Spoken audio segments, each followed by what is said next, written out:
कांग्रेस का एक डूबता हुआ जहाज है। देश की जनता याद दिला देगी कि 44 था, अब 4 में आओगे आप। देश बड़ा है, दुमका में कैसे इतना बड़ा जमीन खरीद लिया। अब बाबा को हम लोग जना दे देंगे आराम कर। नमस्कार, कशिश न्यूज में आपका स्वागत है। मैं हूं निलय सिंह। लोकसभा 2019 के चुनाव का बिगुल बज चुका है, शंखनाद हो चुका है और पूरा देश चुनावी रंग में रंग चुका है। पहले चरण का मतदान जो है वो हो चुका है और अब हम झारखंड की अगर बात करें तो झारखंड के लिए ये चुनाव इसलिए भी महत्वपूर्ण है क्योंकि 2019 में ही झारखंड के विधानसभा के भी चुनाव होने वाले हैं। हालांकि झारखंड का जो मतदान है वो 29 अप्रैल यानी कि जो चौथा चरण है पूरे देश का, वो झारखंड का पहला चरण होगा। इस वक्त हमारे साथ हैं झारखंड के मुख्यमंत्री श्री रघुवर दास जी। रघुवर जी, आपका स्वागत है कशिश न्यूज़ में। लोकसभा का चुनाव की शुरुआत हो चुकी है, पहले चरण का मतदान भी हो चुका है। सर, लोकसभा ये इसलिए भी महत्वपूर्ण है कि 2019 झारखंड का भी चुनाव होना है। किस नज़रिए से देख रहे हैं लोकसभा के चुनाव को? काफ़ी अहम माना जा रहा है ये चुनाव देश के लिए, पूरी दुनिया की नज़र है इसमें। देखिए, हर लोकसभा चुनाव जब भी देश में होते हैं वो देश के लिए महत्वपूर्ण होते हैं और इस लोकसभा चुनाव में भी जैसे आपने कहा चुनाव का शंखनाद हो गया, तो चुनाव का मैदान तैयार है और जिसके पास दमखम होगा वही चुनाव जीतेगा। और इन 4.5 वर्षों में माननीय प्रधानमंत्री जी के नेतृत्व में देश की सुरक्षा को लेकर, चाहे वो आतंकवाद हो चाहे उग्रवाद हो, इन 4.5 वर्षों में मोदी जी के नेतृत्व में आतंकवाद पर भी लगाम लगे हैं और उग्रवाद पर भी लगाम लगे हैं। पहली बार 2014 माननीय प्रधानमंत्री बनने के बाद अगर पिछली सरकार के तुलना को हम देखें तो कांग्रेस सरकार में जहां पाकिस्तान के आतंकियों के द्वारा कभी बॉम्बे ताजमहल के होटल में बम ब्लास्ट करना, तो कभी चेन्नई में बम ब्लास्ट करना, तो कभी दिल्ली में बम ब्लास्ट करना, कभी अच्छा मंदिर पर बम ब्लास्ट करना, तो कभी जम्मू के मंदिर में ब्लास्ट। इन 4.5 वर्षों में पाकिस्तान के आतंकवादियों की हिम्मत नहीं हुई कि हम देश के राज्यों में आतंकी घटना कर सकें। और हाल के 2 महीने में जो घटना हुई तो उसका जवाब भी मोदी जी के नेतृत्व में, जो मोदी जी ने सेनाओं को खुली छूट दी, चाहे वो 2016 में उरी की घटना हो, चाहे अभी पुलवामा की 40 हमारे जवान जो शहीद हुए, उनका भी 12वीं के पहले 11वीं दिन के में ही हमारे जवान ने पाकिस्तान के अंदर घुसकर चुन कर आतंक अड्डे को ध्वस्त करने का काम किया। ये पहली बार हुई। दूसरा, उग्रवाद के क्षेत्र में भी देखें तो आप झारखंड को 2014 में उग्रवाद की क्या स्थिति थी, आज इन 4.5 वर्षों में उग्रवाद की लगभग अब समाप्ति की ओर। चाहे गरीब के घर में ODF बनाना हो, अब जहां 2014 में 18% घर में ही ODF थे और हमारी राज्य की बहनों को, बेटियों को शौचालय के लिए संध्या का इंतज़ार करना पड़ता था। कितनी मानसिक तनाव में रहती थी कि कब संध्या होगा तो हम शौच खेत में जाएं। आज 100% झारखंड के घरों में शौचालय बन गई है। अब हमारी माताओं और बहनों को सम्मान और सुरक्षा के लिए भी बहुत ज़रूरी थी। इतनी योजनाएं जो गरीब 70-60 से बाट जोड़ रहे थे, वो योजनाएं मोदी जी के रिजम में ज़मीन पर उतर रही है। और इसीलिए जहां 2014 के जब माननीय प्रधानमंत्री जी के रूप में उम्मीदवार थे तो लोगों के दिमाग में थे, तब उस समय हमें मिला था 283 सीट। आज देश के करोड़ों लोगों के दिल में मोदी जी है, इसलिए अब की बार 400 पार। चलिए, अब की बार 400 पार। और आपने कहा कि मोदी जी पहले दिमाग में थे, अब दिल में है। क्या लगता है कि मोदी जी की लोकप्रियता का लाभ कितना मिल पाएगा पूरे देश में? मैंने फिर कहा ना, जब दिमाग में था तो 283 मिला था, अब तो देश के करोड़ों जो लाभार्थी, उसके दिल में है, वो कोई कितना कुछ बोले वो मोदी जी को ही वोट देगा, तो 400 आएगा सर। क्या लगता है कि विपक्ष में जो दूसरा चेहरा है राहुल गांधी जी का, क्या वो चेहरा कुछ असर डाल पाएगा मोदी जी की लोकप्रियता में? देश की जनता, मतदाता बहुत प्रमुख मतदाता है और इसका वो 2014 के पार्लियामेंट चुनाव में अपनी प्रभुत्ता दिखा चुकी है। तो आज तो मोदी जी दिमाग से हटकर दिल में आ गए हैं। 2014 में मोदी जी यहाँ थे, अब मोदी जी यहाँ।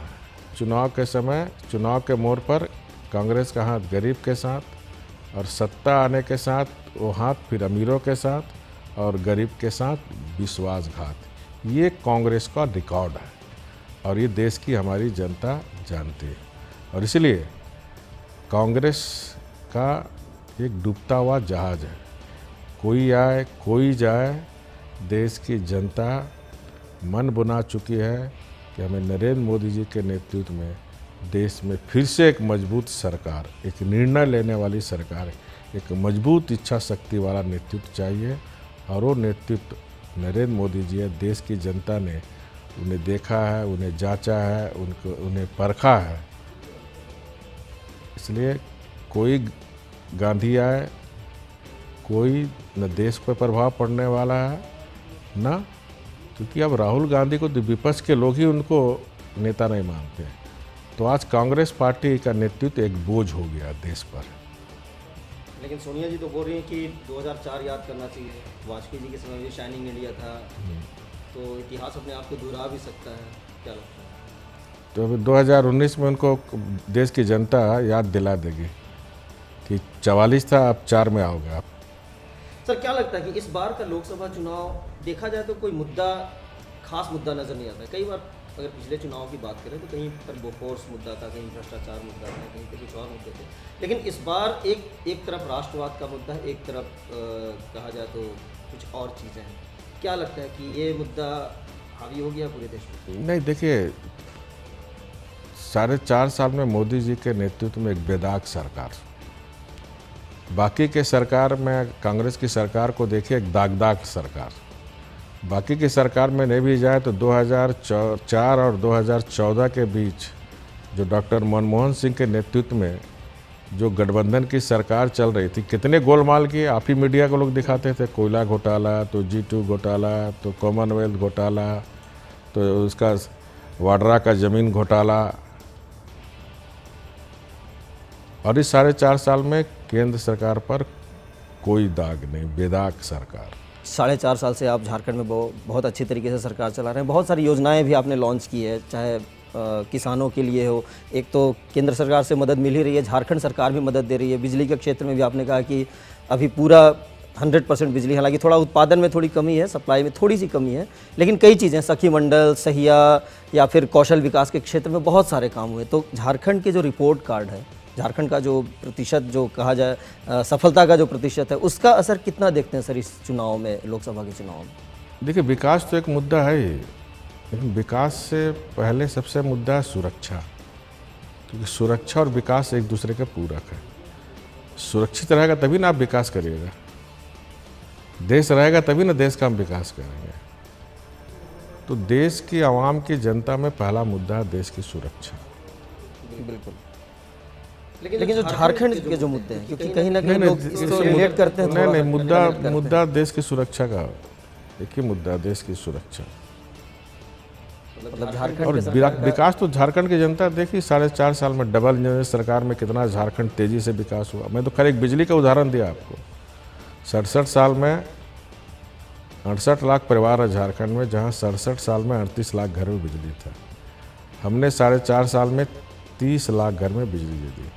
ये ठीक है, बिजली 12 घंटा आता होगा, 14 घंटा आता होगा, क्योंकि बिजली के क्षेत्र में भी जो ट्रांसमिशन लाइन बननी चाहिए थी वो किसी ने ध्यान नहीं दिया।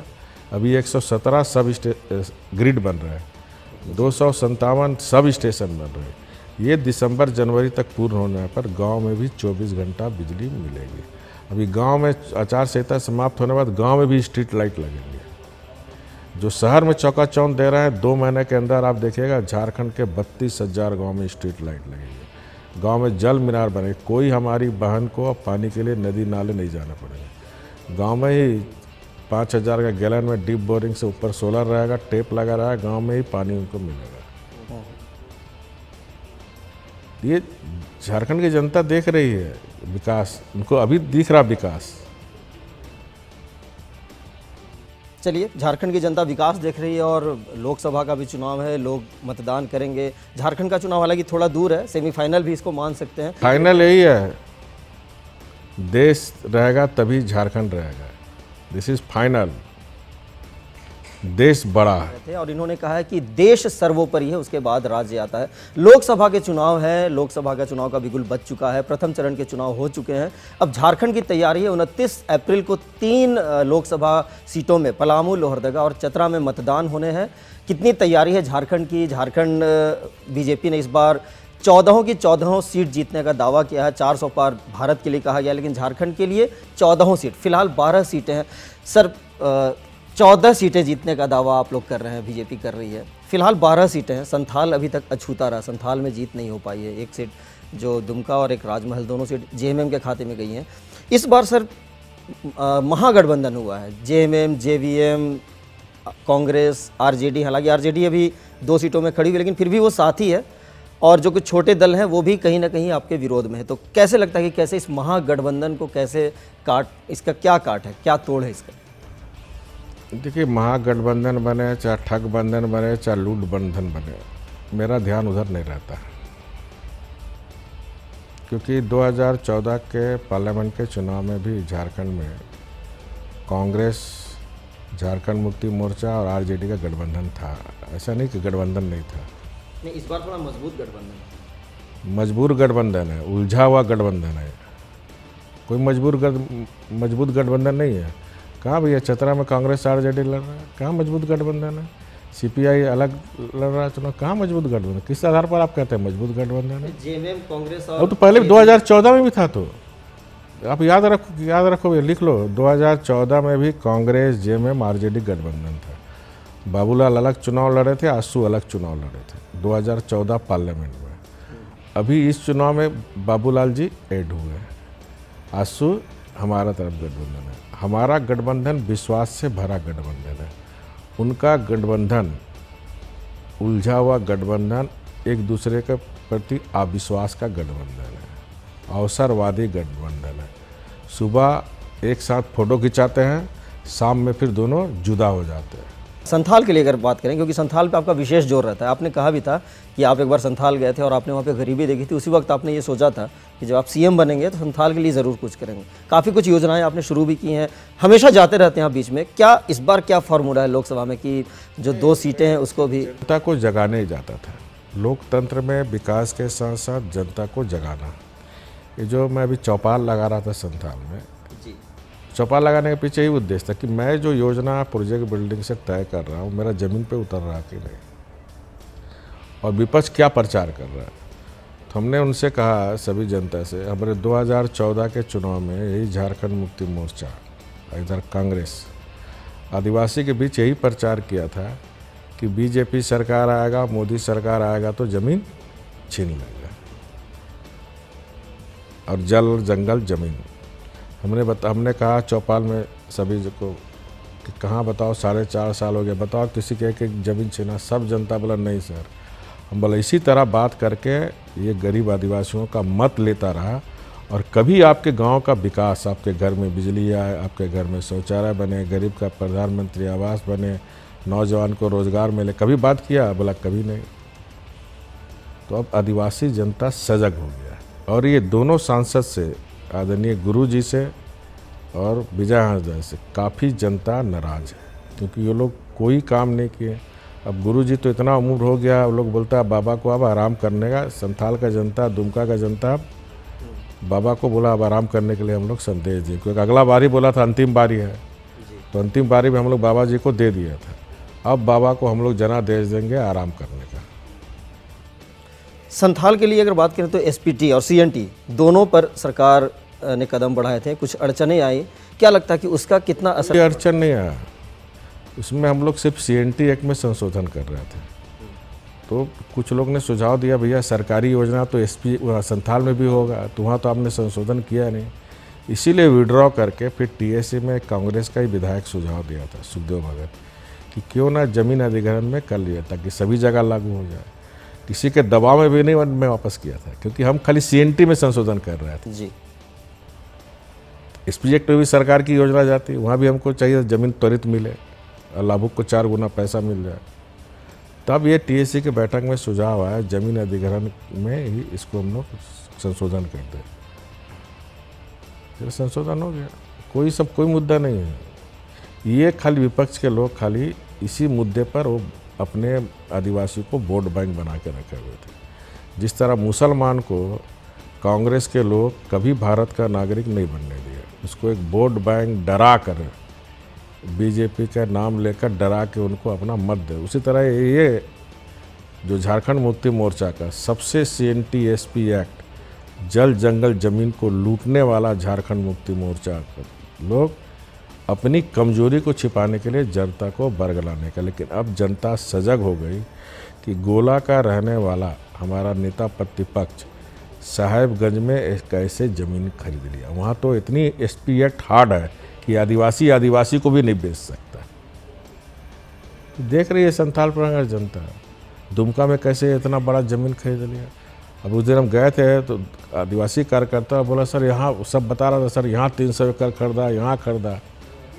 तो ये अब आप पूछो हमारे मित्र हेमंत सोरेन जी से कि आप सीएनटी एक्ट का एसपी एक्ट का उल्लंघन किए हैं कि नहीं। सर लेकिन उनका ये कहना है कि अगर सरकार भी बीजेपी की है, इल्ज़ाम भी बीजेपी लगाती है, तो कार्रवाई क्यों नहीं करती है? वो कार्रवाई चलेगा, लेकिन आप नेता प्रतिपक्ष हो, आपको तो आप मुख्यमंत्री भी रहे हुए हैं, आपको तो मालूम है एसपी एक्ट में जमीन मैंने आदिवासी को भी नहीं बेच सकता, तो आप कैसे खरीद लियो दुमका में और आपका साहिबगंज में, और इधर आपका सीएनटी एक्ट में थाना का अंदर थाना का ही खरीद सकता है। तो एक्चुअल कौन थाना का निवासी हो भैया? कि आप बोकारो भी खरीद लियो ज़मीन, धनबाद भी खरीद लियो ज़मीन, रांची भी खरीद लियो, देवघर भी खरीद लियो। चलिए हम उम्मीद करते हैं कि कानून अपना कार्रवाई करेगी। बात चली है आदिवासियों की, ट्राइबल्स की, तो ऐसे कई और भी मुद्दे हैं। सरना कोड का एक मामला है जो कि हमेशा से आदिवासी मांगते हैं कि उनके लिए एक धर्म कोड होना चाहिए। सरना कोड हो, आदिवासी कोड हो, जो भी नाम हो, लेकिन एक कोड उनके लिए होना चाहिए। धर्मांतरण का एक मुद्दा है। इस तरह से कई ऐसे मुद्दे भी हैं जो कि ट्राइबल्स हमेशा मांगते आ रहे हैं। जल जंगल ज़मीन पर उनका वनाधिकार का जो मामला है उस पर है। क्या लगता है इन सारी चीज़ों पर झारखंड में? आप पिछले 14 साल में हमारा विरोधी पक्ष का लोग भी सब मुख्यमंत्री आदिवासी ही थे। ये लोग बता एक भी आदिवासी मूलवासी के लिए एक भी कोई काम किया हो, बल्कि आदिवासियों का हक छीनने का काम किया है हेमंत सोरेन ने। सीसेट समाप्त कर दिया था, जिसको मैंने सुधारा, हाउस के अंदर वो स्वीकार किया हमसे गलती हो गया। जब जब केंद्र में हो चाहे राज्य में भारतीय जनता पार्टी की सरकार बनती है, हम आदिवासियों की हित की रक्षा करते हैं।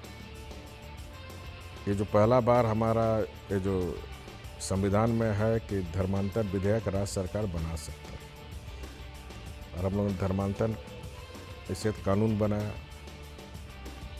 इस देश में सबको अपनी धर्म पूरी ईमानदारी से मनाने का अधिकार है, लेकिन संविधान ने ये अधिकार नहीं दिया है कि किसी गरीब को भय, लोभ, लालच और डर दिखाकर धर्मांतर आप करें।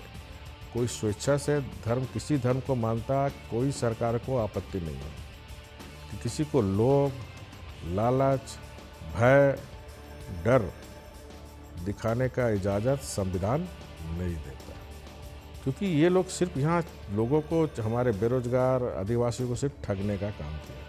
हमने यहाँ बना दिया झारखंड देश का पहला राज्य है जहाँ हर जिले का 3rd ग्रेड का 4th ग्रेड का नौकरी उस जिले के लिए 10 वर्ष आरक्षित कर दिया। अब गुमला जिला का 3rd ग्रेड 4th ग्रेड नौकरी गुमला के लोग को ही मिलेगा, वो रांची के लोग को नहीं मिलेगा। और लोग को नौकरी मिल रहा, सरकारी नौकरी 1 लाख से ज़्यादा हमने बहाली कर दी। और ये रुका हुआ था सिर्फ स्थानीय नीति। अगर स्थानीय नीति बाबूलाल जी बना दिए होते तो आज हमारा झारखंड का नौजवान नियुक्ति 14 साल सरकारी कर्मचारी रहते कि नहीं? कौन किसके साथ, भविष्य के साथ खिलवाड़ किया? चलिए, एक बात बार बार आ रही है कि बीजेपी के पास क्या अपने प्रत्याशियों की कमी है, जो दूसरे दलों से प्रत्याशी एक्सपोर्ट कर रहे हैं? अभी जैसे अन्नपूर्णा देवी की बात हुई, कोडरमा से आई है। आखिर क्या वजह है कि विपक्षी दलों में सेंधमारनी करने की नौबत आई है? देखिए, पार्टी का जनाधार को हमें बढ़ाना है। संकुचित पार्टी हम रखेंगे तो पार्टी का जनाधार नहीं बढ़ेगा। तो देश, चुनाव एक ऐसा समय है ना, हार जीत अलग जगह है। चुनाव के माध्यम से हम अपनी आइडियोलॉजी को घर घर तक पहुंचाने का काम करते हैं। चुनाव के माध्यम से अपने पार्टी का कैडर, जनाधार बढ़ाने का काम करते हैं, क्योंकि यही समय जनता सुनने को तैयार रहती है कि उस पार्टी का आइडियोलॉजी क्या है, उस पार्टी का आइडियोलॉजी। तो भारतीय जनता पार्टी का जनाधार बढ़ाने के लिए और कोई पार्टी के लोग अपनी पार्टी से खिन्न होकर और मोदी जी के काम से और देश हित के में ध्यान में रखकर कोई पार्टी के हमारे नेता कार्यकर्ता आते हैं तो भारतीय जनता पार्टी तहे दिल से स्वागत करती है। और दल के लोगों को मैं आज भी आमंत्रित करता हूँ जिसको देश से प्रेम है, जो मोदी जी के नेतृत्व में जो गांव, गरीब, किसान, महिलाओं के हित में काम हो रहा है, उससे प्रभावित है तो आप आइए, भारतीय जनता पार्टी का दरवाज़ा खुला हुआ है। लेकिन सर, जो आपके कार्यकर्ता हैं उनका मनोबल कहीं ना कहीं गिरता है। हमारा कार्यकर्ता का मनोबल नहीं गिरता। हमारा कार्यकर्ता का जन्म ही हुआ राष्ट्र के लिए। हमारी राजनीति है राष्ट्र के लिए, अपने लिए नहीं। हम भारतीय जनता पार्टी के कार्यकर्ता के लिए पहली राजनीति का केंद्र बिंदु है राष्ट्र, उसके बाद दल, उसके बाद है व्यक्तिगत। इसलिए हमारे कार्यकर्ताओं में कोई मायूसी नहीं होती। अपने विधायकों को भी टास्क दिया है रघुवर जी, तो कार्यकर्ता, सब कार्यकर्ता को टास्क दिया है, हम भी टास्क लिए हैं। एक एक कार्यकर्ता को इस राष्ट्र के नव निर्माण में 2019 का जनादेश नए भारत के लिए जनादेश होगा। 2019 का जनादेश नरेंद्र मोदी जी के लिए जनादेश होगा। सर, क्या लगता है सांसदों, जो 12 सांसद थे, किनका परफॉर्मेंस आपको सबसे बढ़िया? सबका परफॉर्मेंस अच्छा था। फिर भी कोई एक दो सबका, सबने एक सांसद की जो जिम्मेदारी होती है जनता के प्रति और एक पार्लियामेंट सदस्य के प्रति, जहां जनता की समस्याओं को पार्लियामेंट के अंदर उठाना, संबंधित सेक्रेटरी मंत्री से विकास की योजनाएं क्षेत्र में लाना, तो सभी हमारे सांसदगण ईमानदारी से भूमिका निभाने का काम किया। इसलिए सभी सांसद को बहुत बहुत साधुवाद, धन्यवाद। और अपेक्षा जनता को उसी से होता है जो काम करता है। तो भारतीय जनता पार्टी से झारखंड की जनता को काफ़ी अपेक्षा है। लेकिन फिर कुछ सांसदों को रिपीट नहीं किया गया, कुछ सांसदों को उम्र का हवाला दिया, जैसे कड़िया जी, राम टहल। नीतिगत पार्टी नीतिगत निर्णय लेगी। पार्टी नीतिगत निर्णय लेती है। पार्टी है, किसी एक व्यक्ति की पार्टी नहीं है, कोई वंशवाद की पार्टी नहीं है, कोई परिवारवाद की पार्टी नहीं है कि एक व्यक्ति निर्णय ले लिया। सर्वसम्मत पार्लियामेंट्री बोर्ड ने निर्णय लिया कि 75 प्लस को पार्टी नहीं लड़ाएगी। लेकिन रविंद्र राय जी का तो 75 भी हुआ तो नहीं, उसमें बहुत सा, कोई भी टिकट सांसद विधायक को नहीं दी जाती है तो पूरा चिंतन मनन होती है, ऐसी नहीं कि नहीं देती है। पूरी चिंतन मनन करके कोई भी सांसद या विधायक को नहीं लड़ा जाता है तो पार्टी उसके लिए चिंता मनन करती है और करके ही ऐसा निर्णय लेती है। इसलिए कोई कार्यकर्ता को हमारा दुखी भी नहीं होता। आप देखिए करिया जी कितने सुलझे हुए इंसान, वो पूरी पार्टी की वफादारी के साथ आज काम कर रहे हैं। तो उसी तरह जो लोग भी थोड़े, कोई भी मनुष्य का स्वाभाविक गुण है। लेकिन राम टहल जी तो इतने उसी पे बता रहे हैं आपको, कोई भी मनुष्य का स्वाभाविक गुण है, किसी का भी टिकट कटता है या फिर कट होता है तो थोड़ा दुख होता है। लेकिन अभी हमारा परसों का पुराना कैडर कार्यकर्ता नेता है, तो सब सारे लोग आहिस्ता आहिस्ता देखिएगा सब पार्टी के देश के निर्माण में लगेंगे। इसमें आप लोग बहुत चिंता उनता मत करिए। लेकिन चौधरी जी ने तो कहा है कि वो नामांकन भरे। हम व्यक्ति पे नहीं जाते भैया, ये चुनाव पार्लियामेंट का है। देश की जनता मोदी जी को देश की सुरक्षा के लिए देगा। कैंडिडेट सेकेंडरी रहेगा। देश की जितने भी आज़ादी के बाद से पार्लियामेंट चुनाव को देख लो, पार्लियामेंट का चुनाव कैंडिडेट कौन होता है, देश की सुरक्षा भागदौड़ किसके हाथों, कौन पार्टी के नेतृत्व मजबूत रहेगा। पार्लियामेंट सेक्रेटरी होते हैं। असेंबली में नीचे आओगे तो फिर व्यक्ति रोड नाली आता है, पार्लियामेंट इशू सब इशू नहीं होता।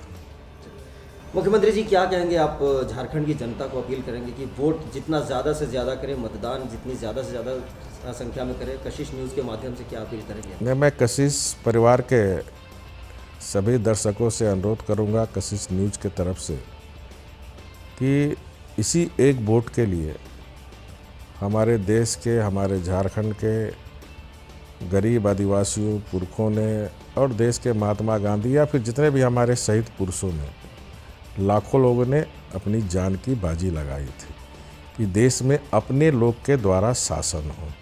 तो अपने लोग के शासन के लिए लोकतंत्र का जो महापर्व जो 5 वर्ष में आता है, मत का प्रयोग देकर हम एक अच्छी सरकार चुने, एक स्थिर सरकार चुने, एक मजबूत सरकार चुने। और इसलिए कशिश न्यूज़ के माध्यम से सभी दर्शकों से मेरी अपील है, खास करके नौजवान नवयुवतियाँ जो नए वोटर बने हैं, 100% मतदान आप जरूर करें। और मतदान करने के पहले जातिवाद और संप्रदायवाद से ऊपर उठकर देश की हित में, देश की सुरक्षा और देश का सर्वांगीण विकास को ध्यान में रखकर आप अपना मतदान करें। यही मेरी आप सबसे अपील है। कशिश न्यूज़ को बहुत बहुत साधुवाद, धन्यवाद। बहुत बहुत धन्यवाद आपका भी मुख्यमंत्री जी। तो ये थे झारखंड के मुख्यमंत्री रघुवर दास जी। इनका ये मानना है कि ये वोट जो है बहुत मुश्किल से, बहुत ही कुर्बानियों के बाद मिला है, ये अधिकार हमें मिला और इसका सदुपयोग करें और साथ ही साथ देश को एक बढ़िया सरकार दें। और इनका ये भी मानना है कि इस बार फिर से केंद्र में मोदी जी की सरकार बनेगी। तो फिलहाल मुझे दीजिए इजाज़त और देखते रहिए कशिश न्यूज़। नमस्कार। कांग्रेस का एक डूबता हुआ जहाज है, देश की जनता याद दिला देगी कि 44 था, अब 4 में आओगे। देश बड़ा है, दुमका में कैसे इतना बड़ा जमीन खरीद रहे हैं? अब बाबा को हम लोग जना दे देंगे आराम कर।